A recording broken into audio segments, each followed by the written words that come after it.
RV Dream Radio. Radio self-contained. Former Chicago Bears football great Jim McMahon and his wife Laurie popped into Pillar Point RV Park in Half Moon Bay, California this week. They just got a brand new RV and headed west from Arizona and up the coast. They'd never RV'd before and were still getting used to the drive and the backing in, but Jim did the driving and the hookups himself. Our home in Scottsdale, and we went to Oceanside with friends. So you drove from Scottsdale to Oceanside? From Scottsdale to Oceanside. So the first time you got in, it went, oh my God. I'm petrified of that co-pilot seat. And your name was? Laurie. Laurie.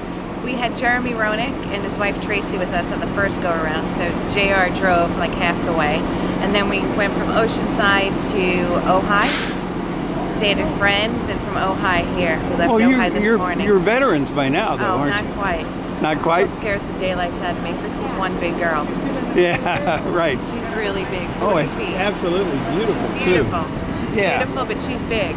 And look where you are. You're at Pillar Point Paradise. RV Park. It's not as good as it might look right now. Wait till you are here for a little while. This is like the best spot in the world. That's what I said. If we're going to do this, I want to be on the beach. Yeah, I this don't want is to it be right here. Doesn't get any better than this. So, well, it takes a little courage. Oh my God, liquid courage. Liquid courage. Liquid courage. Some of them have a switch. No, you just plug it in. Just plugged in, we're all in? Because some of us. And then there's No, I'm good. This is RV Dream New Radio, and we're really happy to be sitting in the same RV with Jim McMahon, one of the great quarterbacks in all of football, and a guy we've been a fan of for a long time. It's great to have you here at Pillar Point RV Park. Well, it's been a great couple of days so far.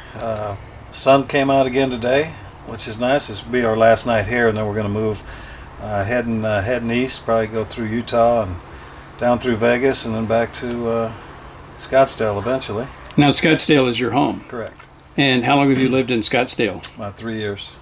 Now, one thing that a lot of people don't know is that you actually spent part of your childhood in this area, did you not? I grew up in San Jose, California. Yeah, it's not too far down the road. In fact, I went down there and showed that was my youngest son that just left there. Showed him where I used to live down in San Jose, showed him my high school, my junior high, my elementary school. And good memories? Yeah, that was good memories. I mean, I enjoyed living out here. It's a great place to live.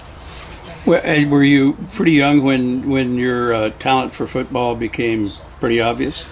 Well, I always wanted to be a baseball player. I mean, football was just something to get me through school, but baseball's all I ever wanted to do. But really, football was my scholarship, so I had to give baseball up back in college. But yeah, I actually started baseball when I was 9, football when I was 10. So you were a big fan of the Giants in those days, or what? Giants, the A's, the 49ers, and the Raiders. Yeah, that was the Bay Area. Bay Area was. And you were a 49er fan. I was a Niner and a Raider fan. Yeah, I liked either or. I was a big sports fan back then. Right, but your last couple of years you went to Utah. My last 2 years of high school I played in Utah, and then 5 years of college. So. Right, and tell me about your college years just briefly. Brigham Young was that a great experience for you? Well, I know you were really Saturdays were great. successful. Saturdays were great. I enjoyed playing ball there. I had great teammates. Lavelle Edwards was a great coach, and we won a lot of ball games there and had a good time. Set some records. Set a few records there. But, that's quite an accomplishment. Do you feel, looking back on that, that's got to be something you're proud of? Well, I mean, it was a great offense. I mean, that's why people go there now, still today, because they get to throw the football, and it helps you when you move on to the pros. Now, since football, tell me, what your concentration has been since you retired from football. Not a hell of a lot. I do pretty much. I travel quite a bit. I do a lot of charity events. Do a lot of stuff with the Wounded Warriors. I had a sister pass away 4 years ago that we started a foundation for literacy for her. So, and then I've got friends that have their own foundations and charities around the country. So, I'm doing pretty much that. 150 to 200 days a year. So, are you still a big sports fan? I don't. I'll check ESPN like everybody else, but I can't sit and watch a full game. I can watch hockey. Really? Yeah, my 2 sons played hockey growing up, and I love that game. I mean, gotta love a game where you can hit a guy in the stick or hit a guy in the face with a stick and only get 2 minutes. So, Yeah, exactly. yeah. So you're in this beautiful rig here at Pillar Point, and you pulled in, and everybody was really happy that you were here. Tell me how this came about. Well, this was. I mean, you were telling me the other day that RVing is not something you did before. No, I've never done it before. This is our first trip. We've been gone 8 days so far.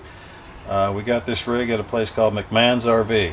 Can you believe that? No So, kin, same no. spelling. No kin, but same spelling.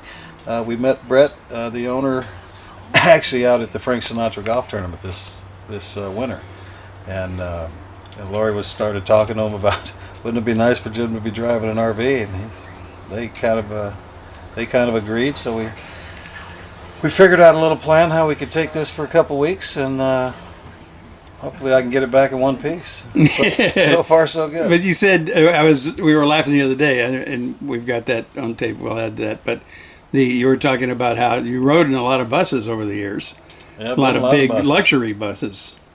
Yeah, we've but- got a lot of friends in the music business that have their own, big touring buses and stuff like that. And this compares very favorably to all those. Right, but you hadn't. Did you when you the motivation behind doing an RV was just that you hadn't done it before? or- Just to get out, see a little bit more of the country because I fly all the time where I go. And, Right. all you see is airports and hotels usually. Right. And this is a nice way to see some of the country. It's a beautiful country out here, and we're going to go, like I said, go back through Utah and down through Vegas and then back home. So we're going to see a lot of the West Coast here this first trip, and hopefully get a few more trips and head up to Montana. I got some friends up there and see some of the Northwest, and then Do you think maybe in just the take future a you couple might weeks a year and something you might do take for a little trip. something you might do for years to come? Maybe. Huh? Oh yeah, now that I found out, it's not that hard to get this. Well, it's depending on the turns you got to make. It was tough getting into this spot here, but I'm glad we did. It's beautiful. We're sitting there looking out at the ocean. Did you take any lessons before you? I actually went to the dealership about a month before we ended up picking it up, and just to see if I could drive it. And I drove it around for about 10 minutes around the dealership. We went out on the streets, but figured, I could probably handle this. Okay, so you drove it first to Oceanside. Correct. To San We Diego. went from Scottsdale to San Diego, Oceanside. 3 days there, and we went up to Ojai, which wasn't a very far trip.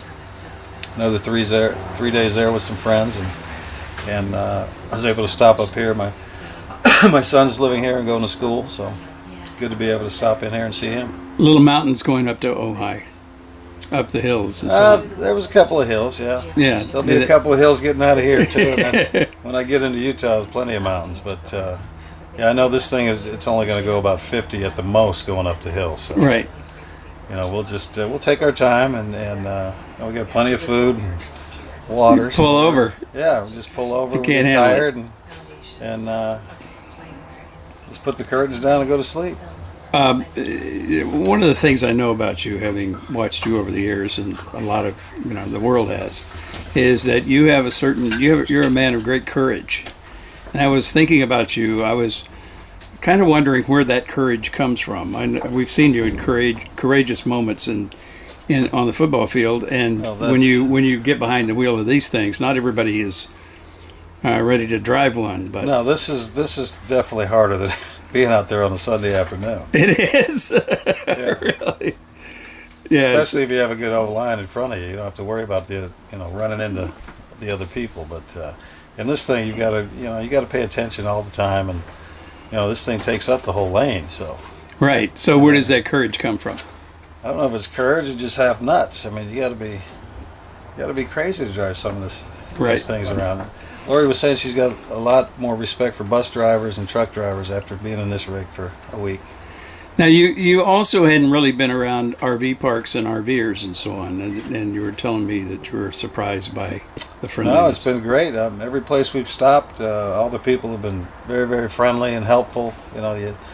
Whatever they can do to help out. I had a guy here fixing my TV yesterday, and we couldn't figure out why there was so much fuzz on the thing, and he finally found that there's just a little switch. You just got to hit the cable, and you're good. There's a lot to learn. Oh, there's all kinds of little knobs and switches in here that I still haven't figured out. Right. And I told the guy, I said, we probably won't even use the, I said, we got plenty of movies, DVDs we can watch.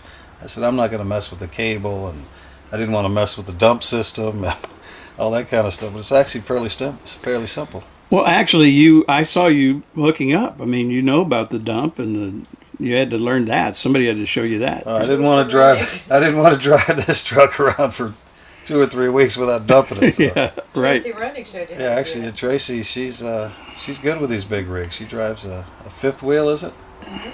She's got horses and stuff, so she knew how to hook it up. The first stop we made in Oceanside, and I just kind of watched, and it's not Really that not that big a deal. No. Until you get a leak in the hose, or Yeah, hopefully we don't have some of any those little unforeseen moments. Yeah, we like to get through this without any leaks. And here at Pillar Point, how has that been for you being here? You took an extra day, actually. Yeah, it's been awesome. It's like I said, we were waiting for the sun to come out. When we pulled in on Friday, the sun was out, which was great. And then we had a couple days of overcast, but this has been a really nice day And the rain is a dog. it'll be our last. Yeah, Rain and bar. Yeah, the people that run the place here have been awesome, and yeah, we'll definitely be out on the road again somewhere. And other than us bothering you, people have been happy you're here and friendly and Yeah, been treated everybody's well. been great. It's been a good experience, and we look forward to doing it again. Great. Well, we're really happy to have you as a fellow RVer. I'll tell you that right All right, now. thank you. We believe in it very strongly. So, knowing that you're out here doing that too. So, I appreciate that. Thanks.